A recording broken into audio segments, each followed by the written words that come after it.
Hello 10th class students. This is part 3 of lesson periodic classification of elements. और हम लोगों ने अब तक 3 ला पढ़ लिए हैं, जिसमें आपने डेबनायर, न्यूलैंड्स और मेंडलीफ इनके बारे में पढ़ा। हमने देखा कि मेंडलीफ ने अपनी पीरियोडिक टेबल में 7 पीरियड रखे और 8 ग्रुप बनाए, ठीक है ना। और मेंडलीफ की पीरियोडिक टेबल में उस समय नोबल गैस रखी नहीं गई थी। क्यों? क्योंकि नोबल गैस की डिस्कवरी हुई ही नहीं थी, उस समय कोई जानता नहीं था। बट लेटर जब नोबल गैस की डिस्कवरी हुई तो उनको मेंडलीफ की पीरियोडिक टेबल में जगह मिल गई, ठीक है।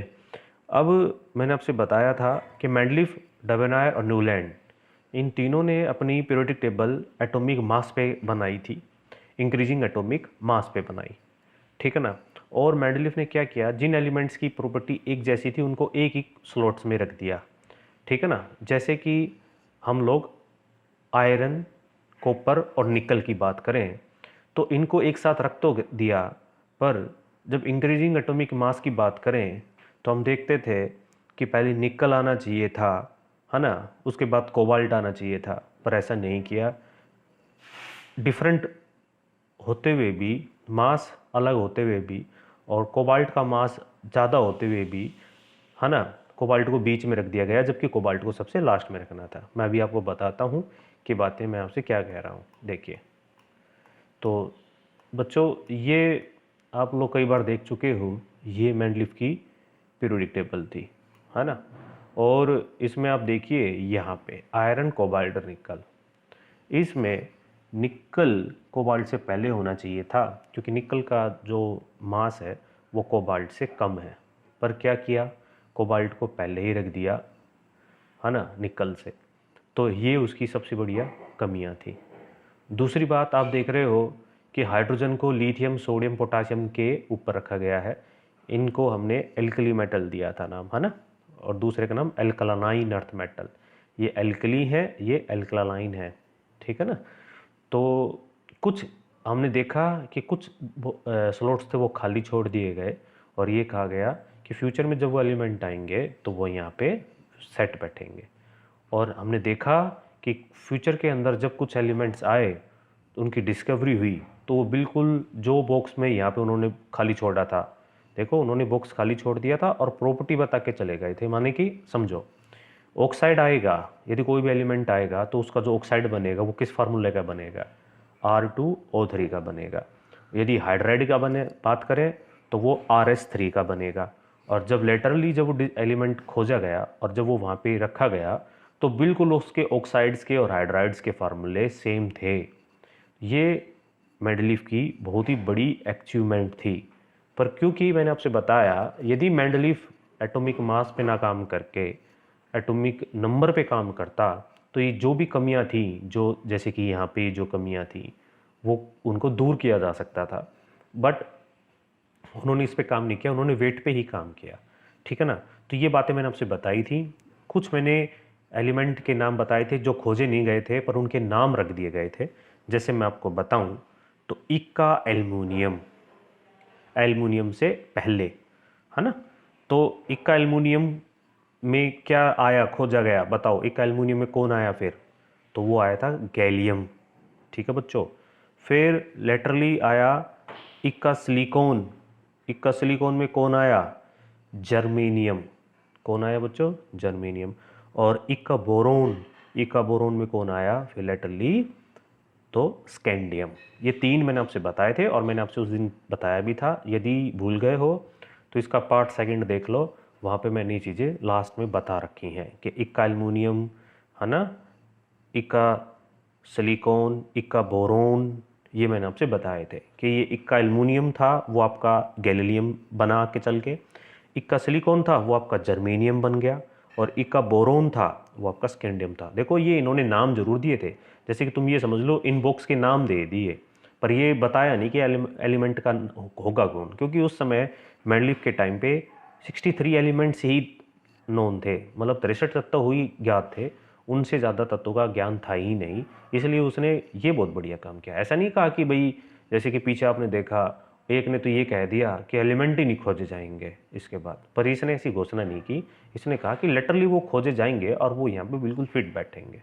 तो मैं आपसे कहना ये चाह रहा हूँ कि इस मेंडलीव पीरियोडिक टेबल की कुछ खासियत भी है, तो फिर कुछ नुकसान, इसकी लिमिटेशंस भी रही है ना। कुछ एडवांटेजेस थी तो कुछ लिमिटेशंस भी रह गई। क्यों? क्यों उसने यहाँ पे कुछ कमियां छोड़ दी। दूसरी बात करें तो आपने देखो 9th क्लास के अंदर आइसोटॉप्स के बारे में पढ़ा होगा, है ना। आइसोटॉप्स जानते हैं हम लोग, आइसोटॉप्स किसे कहते हैं? तो हमने पढ़ा आइसोटॉप्स वो एलिमेंट है जिनके एटॉमिक एटॉमिक बताइए, मैंने आपसे बताया था जिनके एटॉमिक नंबर एक जैसा हो पर मास क्या हो बच्चों, अलग अलग हो, उनको क्या कहलाया जाता है? आइसोटॉप। इसके बारे में बात करेंगे। इसने कहीं पे भी आइसोटॉप्स के ऊपर काम नहीं किया। मैं आपसे अब तक मेंडली पीरियोडिक टेबल में पीछे लेक्चर में और इस लेक्चर में दोनों पे बता चुका हूँ, इसने कहीं पे भी आइसोटॉप्स के ऊपर काम नहीं किया। तो बच्चों आज हम पढ़ने वाले हैं, जो हमारा मेन आर्टिकल होगा वो होगा merit of Mendeleev classification of element. ठीक है, तो मेरिट्स का मतलब होता है अचीवमेंट। भाई इसने अब इसकी फिर से बढ़ाई करेगा, फिर आगे चल के आप देखेंगे इसकी फिर से डीमेरिट्स कर देगा। मतलब कि आज हम पढ़ रहे हैं मेरिट्स, तो अभी थोड़ी देर बाद हम पढ़ेंगे डीमेरिट्स। तो चलो दोनों काम हो जाए। इसे मेरिट डीमेरिट से क्या होगा, हमें वो टॉपिक ही क्लियर हो जाएगा। तो merits of Mendeleev classification of elements. तो देखो पहली मेरिट्स क्या है, तो ये जो डार्क लाइन में लिखी हुई है यही आपको मेन याद रखनी है। Mendeleev's periodic table predict the existence of some element that had not been discovered at that time। देखो जो बातें मैं आपसे अभी बोल रहा हूँ, ये बातें मैं आपसे पहले बता चुका हूँ। देखो मैंने आपसे बोला था ना कि मेंडलीव ने पहले ही ये प्रिडिक्ट कर दिया था, बता दिया था कि that some of element had been not be discovered, जो अभी नहीं खोजे गए हैं उनके बारे में भी, उनके पहले के बारे में बताओ क्या ये बता दिया कि यहाँ पे इस तरह का एलिमेंट आएगा, उसका ये ऑक्साइड होगा, ये हाइड्राइड होगा, इतना बता, और उसकी प्रॉपर्टी बता दी। लेटरली जब वो खोजे गए तो उनकी प्रॉपर्टी बिल्कुल सेम थी, जैसे कि मैंने आपसे बताया था गैलीलियम, स्कैंडियम और जर्मेनियम बताया था ना बच्चों। When these elements were discovered later on they were place in those gaps without disturbing the existing element. बिल्कुल सही बैठ गया बिना किसी डिस्टर्बेंस के किए हुए। तो ये इसकी पहली अचीवमेंट थी कि Mendeleev periodic law predict the existence of some element that had not been discovered at that time, उसके बारे में बता दिया इसने। ठीक है, चलिए तो गैलियम देखना चाहते हो तो ये गैलियम है, ये स्कैंडियम है और ये आपका जर्मेनियम है। नेक्स्ट है बच्चों दूसरी मेरिट क्या थी, अचीवमेंट क्या थी? Mendeleev periodic table could predict the properties of सर्वल elements on the basis of the position in the periodic table. अब क्योंकि उसने इस बॉक्स में बता दिया था कि ये एलिमेंट आएगा और उसका ये ऑक्साइड होगा और ये हाइड्राइड होगा, और ऑक्साइड और हाइड्राइड मिलने से हमें उसकी केमिकल प्रॉपर्टी पता लग जाएगी कि भाई हमें ये पता लग जाएगा हाइड्राइड में ये फार्मूला है और ऑक्साइड में ये फार्मूला है उसका, तो हमें उसकी केमिकल प्रॉपर्टी लग जाती है और उससे हमें प्रॉपर्टी भी प्रेडिक्ट कर देंगे। तो एक तो पोजीशन बता दी, ऊपर से प्रॉपर्टी बता दी। तो पहला पॉइंट और दूसरा पॉइंट तो मैं आपसे अभी क्लियर ही कर चुका हूँ। मतलब कि ये कहना चाहता है कि मेंडलीव ने पहले तो वो एलिमेंट बता दिए थे कि यहाँ पे एलिमेंट ये आएंगे, इस तरह के एलिमेंट आएंगे, और उसमें उसकी प्रॉपर्टी भी बता दी। ठीक है, तो सेकंड पॉइंट ये है। ठीक है ना, the property of undiscovered element इक्का aluminium predicted by Mendeleev in 1871 from its position in the periodic table and the actual properties of this element when it was discovered in 1871 as given below। देखो 1871 में मतलब 1871 में Mendeleev भैया ने property बता दी थी कि ये प्रॉपर्टी होंगी, और 1875 में जब खोजे गए और जब उनकी प्रॉपर्टी देखी गई तो आप देखना आपको बड़ा अचंभा होगा कि कितना सही था वो। तो देखो ये वो टेबल थी जो मेंडलीव भैया ने दी थी, है ना। ये टेबल बनाई थी कब? 1871 के अंदर। उसने कहा कि बात करें इक्का एल्यूमिनियम की तो उसका जो एटॉमिक मास है उसने अपनी ओर से बोला था 68 होगा, उसकी डेंसिटी कितनी होगी? 5.9 होगी, मेल्टिंग पॉइंट बहुत कम होगा, लो होगा, और उसका क्लोराइड का फार्मूला होगा Cl3। देख रहे हैं आप लोग, Cl3 होगा, और ऑक्साइड का फार्मूला होगा EA2O3। ये इक्का एल्यूमिनियम है। देखो क्योंकि उसको ये नहीं पता था कि यहाँ पे Ga आएगा, पर उसने बोला था Ea आएगा। ठीक है ना, तो EaCl3 बनेगा और ऑक्साइड में क्या बनेगा? EA2O3 बनेगा। कितनी बड़ी बात बता दी इसने। ठीक है ना। चलो मैं आपको अंडरलाइन करके दिखा देता हूँ। तो EaCl2 एक तो ये बात करें, ठीक है बच्चों, और EaCO3 ये उसने बोला 1871 में। लास्ट में जब वो गैल, अब आप जानते हैं कि इक्का एल्युमिनियम की जगह किसने ली थी, तो ये याद रखना, इक्का एल्युमिनियम की जगह ली थी किसने, गैलीलियम ने। किसने ली थी बच्चों, गैलीलियम। ये तो प्रिडिक्ट था, जो पहले से बताया गया था, एक्चुअली ये था। तो उसका एटॉमिक मास कितना मिला, 69.7। हाँ 69.7, देखा देखो ज़्यादा नज़दीक है।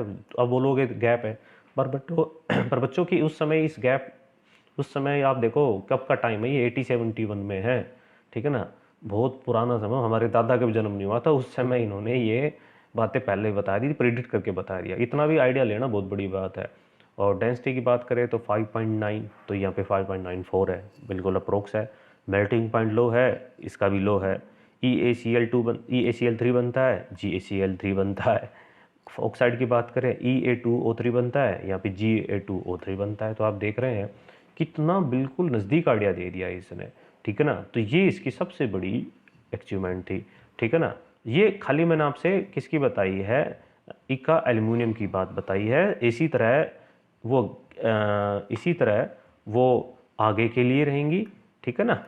अब बात करें next, Mendeleev periodic table could accommodate noble gas when they discovered. देखिए सबसे बड़ी बात, जब नोबल गैस खोजी गई, देखो नोबल गैस क्या है तो मैं आपको बताऊं, ये बिल्कुल निष्क्रिय गैस है, इनएक्टिव है, किसी से कुछ नहीं कहती। और इनके लास्ट में 8 या 2 मिलते हैं। आउटर मोस्ट वैलेंस इलेक्ट्रॉन आप पढ़ चुके हैं, मतलब इनका जब इलेक्ट्रॉनिक कॉन्फ़िगरेशन, शायद हम लोगों ने 9th क्लास में इलेक्ट्रॉनिक कॉन्फ़िगरेशन पढ़ लिया था, कि मैंने कहा था कि पहली सेल में 2 आएगा, 2n² एक फार्मूला बताया था आपसे। क्या बताया था, 2n², मैं लिख देता हूँ 2n और स्केयर, ये फार्मूला बताया था। मैंने कहा था कि पहली सेल में कितने होंगे तो n की वैल्यू कितनी हो जाएगी, 1, है ना। और मैंने कहा था दूसरे में कितने हो गए, 2। तो जब 1 रखेंगे पहली सेल में तो 1 की पावर 2 1 2, तो मतलब कि पहली सेल में कितने मैक्सिमम कितने इलेक्ट्रॉन आ सकते हैं, 2।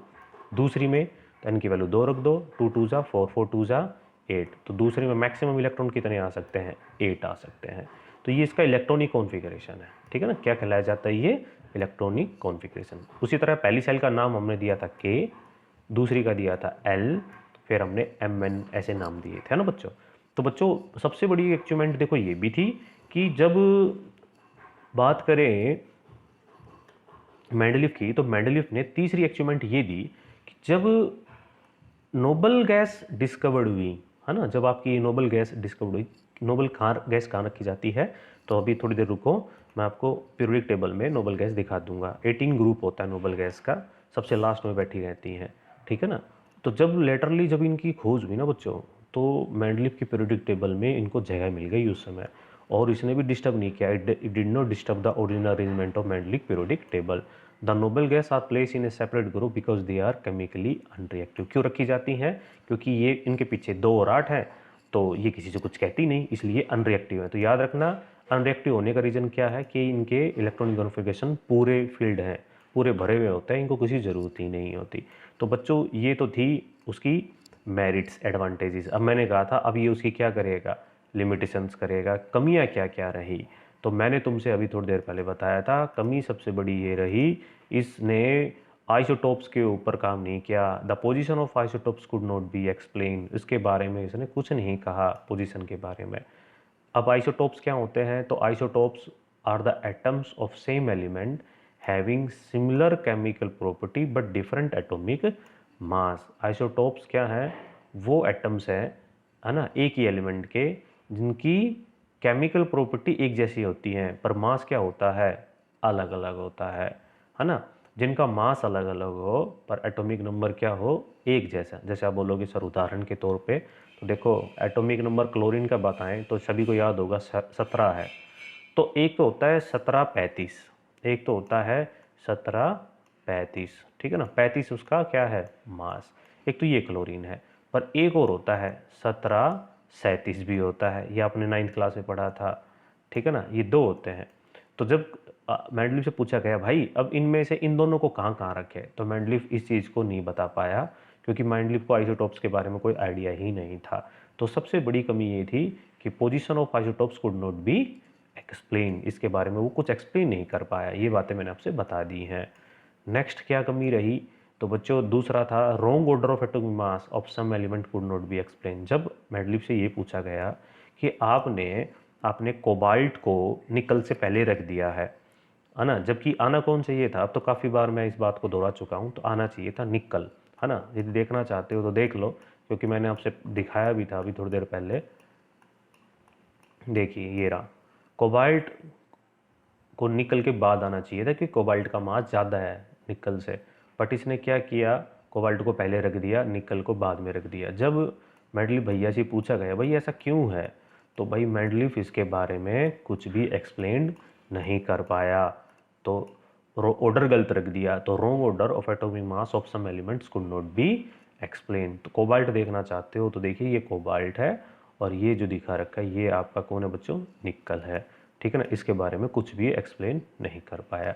नेक्स्ट है, बड़ा इंपॉर्टेंट है, मैंने इंपॉर्टेंट लिख भी दिया है, a correct position could not be assigned to hydrogen. ये बड़ा इंपॉर्टेंट है भाई। जब अब देखो भाई, ये जो हाइड्रोजन है ना, ये यूँ कह सकते हो तुम अपनी भाषा में दोगला काम करता है। ये अभी आप बोलोगे ये कैसा नाम दिया, बिल्कुल तभी तुम्हें पता लग जाएगा बच्चों।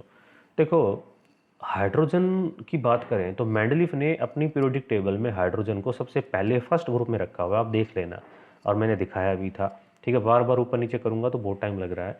तो यदि आप हाइड्रोजन की बात करें तो हाइड्रोजन को लिथियम सोडियम के ऊपर रखा हुआ है, पहले ग्रुप में रखा हुआ है। क्यों रखा हुआ है, तो क्यों, क्योंकि जिस तरह से, अब मेरी बात समझना मैं क्या कह रहा हूँ, क्यों रखा पहली बात तो मेंडलीव ने इसका आंसर ये दिया, क्योंकि सोडियम सोडियम बात करें तो जब सोडियम हैलोजन के साथ रिएक्ट करता है, हैलोजन का मतलब क्लोरीन फ्लोरीन ये होता है, ये जो Cl है ना बेटा, ये एक हैलोजन है, क्या नाम है इनका, हैलोजन है। तो ये जब हैलोजन के साथ कंबाइन होते हैं तो ये जुड़ जाते हैं, है ना, बिकॉज एल्कली मेटल से sodium hydrogen also combine with halogen. जिस तरह से क्लोरीन, देखो सोडियम क्लोरीन के साथ जुड़ गया क्योंकि ये हैलोजन है ना, Cl के साथ सोडियम जुड़ गया, उसी तरह हाइड्रोजन भी जुड़ जाता है। देखो ये रहा HCl, सेम टू सेम जैसा बन गया। सोडियम, मैं आपसे यूँ कह रहा हूँ कि हाइड्रोजन को सोडियम के साथ या सोडियम की लाइन में क्यों रखा गया, तो आप यूँ बोलोगे क्योंकि सर Cl हैलोजन है, और हैलोजन सोडियम के साथ रिएक्ट कर लेता है और NaCl बनाता है, उसी तरह हाइड्रोजन भी Cl के साथ रिएक्ट कर लेता है और HCl बनाता है, दोनों सेम सेम बना रहे हैं, इसलिए सोडियम की वाली लाइन में किसको रखा गया, हाइड्रोजन को रखा गया। एक तो ये बात याद रहेगी। दूसरा, जिस तरह से सोडियम ऑक्साइड के साथ रिएक्ट करके क्या बना रहा है, Na2O बना रहा है ना, सोडियम ऑक्साइड बना रहा है, तो आप ध्यान से देखो यहाँ पे भी क्या बन रहा है कि नहीं बन रहा, यहाँ पे बन रहा है ना, H2O बन रहा है, सेम सेम फार्मूला है ना, बस ये फर्क है कि सोडियम की जगह किसने ये ले ली, हाइड्रोजन, पर फॉर्मूला देखो क्या है, 2O है, यहाँ पे भी 2 है। बात करें सल्फाइड की, तो जिस तरह से सोडियम सल्फाइड के साथ रिएक्ट करके Na2S बनाता है, उसी तरह हाइड्रोजन भी सल्फाइड के साथ रिएक्ट करके सेम फार्मूला बनाता है, H2S बनाता है। तो देखो जब सोडियम की बात करें, लिथियम की बात करें, जब ये Cl के साथ, ऑक्साइड के साथ, सल्फाइड के साथ जो फार्मूले बना रहा है वही हाइड्रोजन बना के दे रहा है इसको, तो बताओ सेम ग्रुप में रखना चाहिए कि नहीं रखना चाहिए, बिल्कुल रखना चाहिए, क्योंकि मैंने आपसे बताया था ऑक्साइड और हाइड्राइड का फार्मूला सेम हो रहा है, तो उसको तो सेम ग्रुप में रखना ही पड़ेगा। तो भाई इसलिए मेंडलीव ने हाइड्रोजन को किस ग्रुप में रख दिया, फर्स्ट ग्रुप में। अब देखना चाहते हो तो देख लो, चलो फिर से चलते हैं, क्योंकि बिना देखे तुम्हें फिर समझने में दिक्कत आएगी। अब देखो भाई, ये मेंडलीव की पीरियोडिक टेबल थी, और आप भी बताओ कि इसमें हाइड्रोजन को कहाँ रखा गया है। देखो हाइड्रोजन को कहाँ रखा गया है, फर्स्ट ग्रुप में रखा गया है, ठीक है ना। जबकि मैं आपको रियल बताऊं ना, जबकि हाइड्रोजन की प्रॉपर्टी इनसे बिल्कुल अलग है, फार्मूला बेशक सेम है, पर इसकी केमिकल प्रॉपर्टी है ना, इनके साथ बिल्कुल मेल नहीं खाती। मतलब इसका जो गुणधर्म है और इनका जो गुणधर्म है वो बिल्कुल एक दूसरे से अलग है, रियलिटी है। जब पूछा गया, अब ये तो अपनी बात किसने कह दी, मेंडलीव ने, कि भाई मैंने तो यूं हाइड्रोजन को किस ग्रुप में रखा है, फर्स्ट ग्रुप में रखा है। पर अब मैं आपसे कुछ बातें बताता हूँ, वो ये, हाइड्रोजन है ना, वो हेलोजन जैसा भी काम करता है। अब बोलोगे हेलोजन का मतलब क्या है, तो मैंने बताया था फ्लोरीन क्लोरीन ब्रोमीन, इनको क्या बोला जाता है, हेलोजन। अब हेलोजन क्यों कहा गया, क्योंकि ये डाई एटॉमिक बनाते हैं। देखो मैं आपसे बोलूँ कि फ्लोरीन को लिखो तो आप उसको F2 से लिखोगे। आपसे मैं बोलूँ क्लोरीन को लिखो तो आप इसको किससे लिखते हैं, Cl2। मैं बोलूँ ब्रोमीन को लिखो तो Br2। अब मैं बोलूँ कि हाइड्रोजन को H2 से लिखा जा सकता है या नहीं लिखा जा सकता, तो सभी बच्चों जानते होंगे लिखा जा सकता है। तो इसका मतलब ये हैलोजन जैसा भी काम कर रहा है। तो हाइड्रोजन आल्सो रिजेंबल हैलोजन्स। देखो बोल रहा ना, हाइड्रोजन किसका काम कर रहा था, हैलोजन का काम कर रहा था, जैसे कि फ्लोरीन, क्लोरीन, ब्रोमीन की। For example just like halogen F2Cl2Br2, hydrogen भी किस में बनता है, H2 में बनता है ना। दूसरी बात, इसके अलावा हाइड्रोजन, है ना, जस्ट लाइक ए हैलोजन। देखो हैलोजन, एक बात याद रखना, मेटल के साथ रिएक्ट करके आयोनिक कंपाउंड बनाते हैं। हैलोजन मेटल के साथ रिएक्ट करके क्या बनाते हैं, आयोनिक कंपाउंड। जैसे कि मेट हैलोजन में कोई ना क्लोरीन और मेटल सोडियम ले लेते हैं, तो बताओ सोडियम क्लोराइड जब इसको तोड़ोगे, इसको डिसोसिएट करोगे तो किस किस में टूटेगा, तो Na+ में टूटेगा और Cl- में टूटेगा। तो जब वो आयन में डिसोसिएट हो जाए तो उन कंपाउंड को हम क्या बोलते हैं, मैं नोट कर देता हूँ, यहाँ पे आपको थोड़ा ध्यान से समझना पड़ेगा। ऐसे कंपाउंड को हम क्या बोलते हैं बच्चों, आयनिक कंपाउंड, मतलब कि जो प्लस माइनस में टूट जाए। तो याद रखना कि सब हैलोजन है ना, सभी हैलोजन्स मेटल के साथ रिएक्ट करके आयनिक कंपाउंड बनाते हैं, ठीक है ना। तो क्या हाइड्रोजन बनाता है, एक काम तो इसने कर दिया कि वो हैलोजन जैसा दिखता है, मतलब कि Cl2 होता है उसी तरह H2 होता है। क्या वो आयनिक कंपाउंड भी बनाता है जैसे और बनाते हैं, तो कहते हैं जी बिल्कुल, हाइड्रोजन भी अदर अदर हैलोजेंस की तरह क्या बनाता है बच्चों, आयनिक कंपाउंड बनाता है। एक बड़ी बात। दूसरा, फिर मैं बोलता हूँ कि भाई हैलोजेंस तो नॉन मेटल के साथ कोवलेंट कंपाउंड बनाते हैं। रियल है, हैलोजन जो होते हैं वो नॉन मेटल के साथ करके कौन सा कंपाउंड बनाते हैं, कोवलेंट, जो शेयरिंग से बनता है। ऐसा कंपाउंड जो इलेक्ट्रॉन की शेयरिंग से बनता है वो क्या नाम बोला जाता है उसका, कोवलेंट कंपाउंड क्या जाता है। तो क्या हाइड्रोजन भी करता है, बिल्कुल करता है।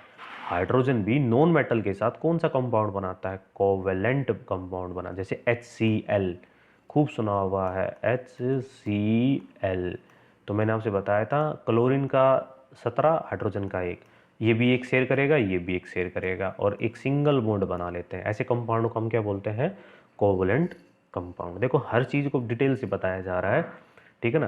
तो मैं आपसे कहना ये चाहता हूँ कि हाइड्रोजन पहले ग्रुप में भी जा रहा है और हाइड्रोजन 17वें ग्रुप में भी है, क्योंकि मॉडर्न पीरियोडिक टेबल में जो फ्लोरीन हैलोजन ग्रुप है वो 17वां ग्रुप है। तो अब बात ये आ रही थी कि जब मेंडल से पूछा गया कि हाइड्रोजन को रखेगा कहाँ, तो पहले में आप बोलते हो पहले में, और हमारी ओर से ये हैलोजन जैसी प्रॉपर्टी शो कर रहा है।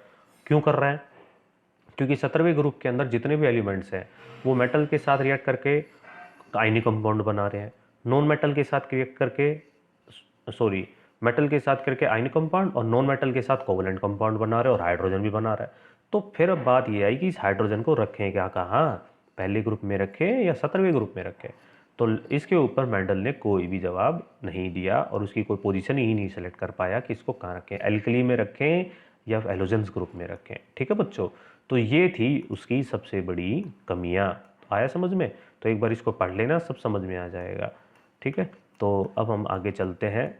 अब नेक्स्ट आ जाता है present basic for the classification of element. आज के समय में किस तरह से क्लासिफिक, अब देखो सारी बात ये आ गई, मेंडल आ गया है ना, डॉबेनार आ गया, न्यूलैंड्स आ गया, सभी ने अपना काम कर लिया, सभी में एटॉमिक मास पे काम कर रहे थे। पर बच्चों अब एक नया, है ना, एक नया साइंटिस्ट था जिसका नाम हेनरी मोसले था। उसने कहा कि भाई एक काम करो, एटॉमिक मास की जगह तुम किस पे काम कर लो, एटॉमिक नंबर पे काम कर लो। तो ये बड़ा इंपॉर्टेंट है कि हेनरी मोसले ने एटॉमिक मास पे काम ना करके किस पे किया, एटॉमिक नंबर पे। क्यों एटॉमिक नंबर पे क्यों काम किया, क्योंकि एटॉमिक नंबर से हमें नंबर ऑफ इलेक्ट्रॉन्स पता लग जाएंगे। जैसे फॉर एग्जांपल मैं आपसे कहूँ सोडियम की बात करें, तो सोडियम का एटॉमिक नंबर 11 है, तो क्या मुझे इसमें इलेक्ट्रॉन बता सकते हो कितने होंगे। तो याद करो मैंने कहा था कि जितने एटॉमिक नंबर होते हैं उतने ही इलेक्ट्रॉन की संख्या होती है, तो 11 ही इलेक्ट्रॉन होंगे। ठीक है ना, तो एक तो सबसे बड़ी बात ये पता लग जाती है। दूसरा, उसकी एटॉमिक नंबर से आपको इलेक्ट्रॉन की संख्या पता लग गई, इलेक्ट्रॉन की संख्या पता लग गई तो अब आप क्या बना सकते हो, उसका इलेक्ट्रॉनिक कॉन्फ़िगरेशन बना सकते हो। क्या बना सकते हो, इलेक्ट्रॉनिक कॉन्फ़िगरेशन, इलेक्ट्रॉन संरचना बना सकते हो। कैसे, आप बोलोगे, मैं आपसे बोलता हूँ। भाई एटॉमिक नंबर 11 है, तो इलेक्ट्रॉन की संख्या कितनी, आप बोलो 11 है, तो बताओ इसका इलेक्ट्रॉनिक कॉन्फ़िगरेशन क्या होगा। सब जानते हैं, पहले में कितने, 2, दूसरे में कितने, 8, कितने हो गए 10, कितना बचा 1, तो इसका इलेक्ट्रॉनिक कॉन्फ़िगरेशन होगा 281। क्या होगा, 281 होगा। चलिए अच्छी बात है। तो मैं आपसे बोलूँ कि सोडियम का क्या होगा, चलो मैं आपको दिखाता हूँ, मैं कहाँ से बता रहा हूँ। देखिए ये रहा, मैं आपसे ये रहा, सोडियम का कितना हो गया, 281 हो गया। मैं आपसे पूछूं लिथियम का कितना है, तो लिथियम का एटॉमिक नंबर होता है 3, तो 3 में पहले में कितना 2 और दूसरे में कितना 1। फिर बैंगनीज की बात करें, बेरिलियम की बात करें, बोरोन की बात करें, एल्युमिनियम की। देखो आपने एक बात देखी इस टेबल में, क्या नोट कर रहे हो, उसने एटॉमिक नंबर पे काम करे। यदि जिसके लास्ट में जो इलेक्ट्रॉन, जिसको वैलेंस इलेक्ट्रॉन बोलते हैं, इसके वैलेंस कितना है, इसका 1 है, इसका वैलेंस कितना है 1, तो जिसके वैलेंस में 1 है इस भाई ने क्या किया, उसको एक साथ रख दिया। इसलिए लिथियम सोडियम को एक साथ रखा जाता है, क्योंकि उन सभी के पास वैलेंस में कितने इलेक्ट्रॉन हैं, 1 है। अब मैं आपसे पूछूं कि बोरोन और एल्युमिनियम को क्यों रखा गया है एक साथ, तो आप बोलोगे कि सर इसके वैलेंस में दोनों के पास कितने इलेक्ट्रॉन है, 3 3 है। इसके पास कार्बन और सिलिकॉन को क्यों रखा गया, कि उनके वैलेंस में कितने हैं, 4 4 हैं।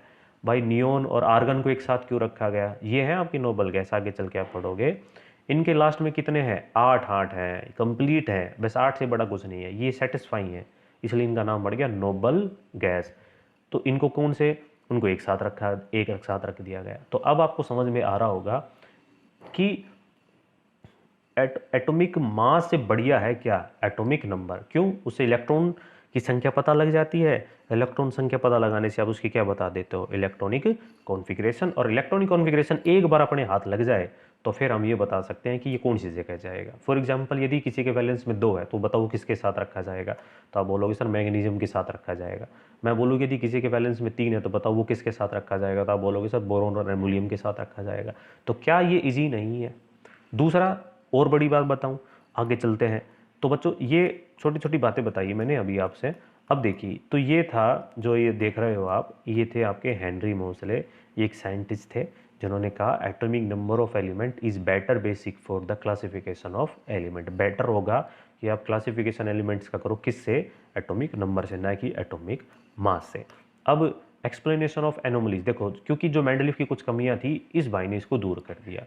अब उसने एक्सप्लेनेशन की। देखो सबसे बड़ी बात, जैसे ही एटॉमिक मास से हम लोग एटॉमिक नंबर पे पीरियोडिक क्लासिफिकेशन एलिमेंट्स को क्लासिफाई करने लगे तो आइसोटोप्स को जगह मिल गई। याद कीजिए मेंडलीफ की पीरियोडिक टेबल में आइसोटोप्स का कोई स्थान नहीं था, पर जैसे ही एटॉमिक मास की जगह हमने काम किस पे किया, एटॉमिक नंबर पे, तो क्लोरीन जो कि 35 और 37 था उनको अपनी पीरियोडिक टेबल में जगह मिल गई। तो सबसे बड़ी बात यह है कि पोजीशन ऑफ आइसोटोप्स डिसाइड हो गए। दूसरा क्या है, ये जो कमी थी जो मैंने बताई थी कि कोबाल्ट और निकल को भाई आप कैसे रख रहे हो, तो मैंने आपसे बताया था कि मेंडलीफ की पीरियोडिक टेबल में मेंडलीफ ने कोबाल्ट को निकल से पहले रख दिया, जबकि आना चाहिए था पहले को निकल। क्यों, क्योंकि उसने काम किया था किसके ऊपर, नंबर पे थोड़ी काम किया था, उसने काम किया था एटॉमिक मास पे, तो वो तो पहले ही लगाएगा कोबाल्ट को निकल से। पर जैसे ही एटॉमिक मास से एटॉमिक नंबर पे आए तो निकल पहले आता है, तो इसको निकल को पहले रख दिया गया, और निकल के बाद फिर किसको रख दिया, कोबाल्ट को। मेरी बात को समझना, मास पे काम करोगे तो कोबाल्ट पहले आ रहा है ना, यदि इस पे देखा जाए तो, जो कि गलत था। पर जब यदि तुम बात करो एटॉमिक नंबर पे तो निकल पहले आ जाएगा, कोबाल्ट बाद में चला जाएगा, और वो सही भी हो गया। तो सबसे बड़ी बात ये थी कि जो लड़ाई चल रही थी कोबाल्ट और निकल में कि कौन आगे जाए कौन पीछे जाए, उसको भी जगह मिल गई। जैसे कि मैं अंडरलाइन कर रहा हूँ, cobalt with lower atomic number, cobalt का एटॉमिक नंबर कितना है 27, should come first, and nickel with higher atomic number should come later even if their atomic mass are in one wrong order. देखो sorry शायद मैं गलत बोल गया एक बात, मैं ये कहना चाह रहा था कि जो कोबाल्ट है उसका जो नंबर है वो कितना है 27 है ना, जबकि बात करें निकल, निकल का एटॉमिक नंबर कितना है 28 है। तो बताओ यदि एटॉमिक नंबर पे काम करे तो पहले कौन आएगा, तो आप बोलोगे कोबाल्ट आएगा, इसलिए कोबाल्ट पहले आया। Cobalt with lower atomic number 27 should come first and nickel with higher atomic number 28। इसका मतलब ये था, इसने रख तो सही दिया था, ये बात तो सही थी कि पहले कौन आएगा, कोबाल्ट आएगा, फिर उसके बाद कौन आएगा, निकल। मेंडली पीरियोडिक टेबल में ये बात तो बिल्कुल सही थी कि पहले कोबाल्ट आएगा फिर आएगा निकल, पर बात क्या थी कि इसने कहा था कि इंक्रीज एटॉमिक मास पे, तो इंक्रीजिंग एटॉमिक मास पे तो भाई कोबाल्ट का मास ज़्यादा हो गया है ना, और निकल का हो गया कम। तब उसे मेंडलीव से पूछा गया तू तो ये कह रहा है कि इंक्रीजिंग एटॉमिक मास पे बात बन रही है, तो आपका कोबाल्ट तो पीछे होना चाहिए निकल से, तो इसके बारे में ये नहीं बता पाया। क्यों? क्योंकि ये काम कर रहा था किसके ऊपर, एटॉमिक मास के ऊपर। पर जब ही जैसे ही हेनरी मोसले ने काम किया किस पे, एटॉमिक नंबर पे, तो उसने बताया कोबाल्ट ही